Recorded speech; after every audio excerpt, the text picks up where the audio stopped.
Bumaba umano ang bilang ng mga sasakyang lumalabag sa Anti-Smoke Belching Act. Paliwanag ng Land Transportation Office, dulot ito ng pinaigting na kampanya ng pamahalaan, pati na rin ang iba't ibang paraan na isinusulong ng mga motorista. Yan ang balitang hatid ni George Bandola. Bumaba na raw ang bilang ng mga sasakyang hindi nakakatugon sa Anti-Smoke Belching Act.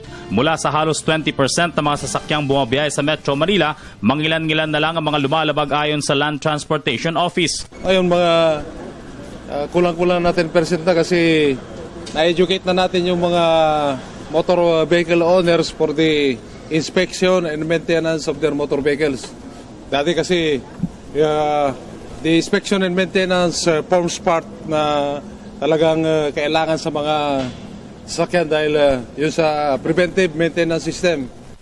Pala si Donato dahil ito sa mga anti-smoke belching device na pursigidong ipinapakalat ng mga Filipino inventors. Para sa LTO, pwede naman daw gamitin ang mga ito basta hindi nakakasagabal sa performance ng mga makina. Yung modification, it will not affect the total performance of the engine. Baka may mga kumpanya na mga big car companies na ayaw magpalagay ng mga gadget, di ba? Nakalagay po doon sa brochure natin. Ito, yung mga gadget na nilalagay, hindi magiging sagabal o magiging kasiraan ng makina.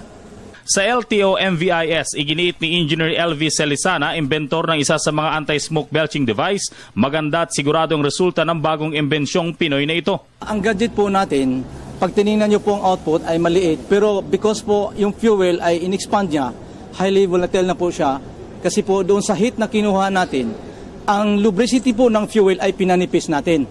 So pagka siya po ay pumasok doon sa engine, sunugin, less yung ating emission, mataas po ang torque, mataas ang efficiency, ang fuel consumption po ay nakatipid tayo 10 to 20%. Mula sa mga unang pagsusuri, matapos sa mag-init ang mga makinang diesel, malaki nga binawas ng smoke emission test sa mga ito matapos ang ilang minuto.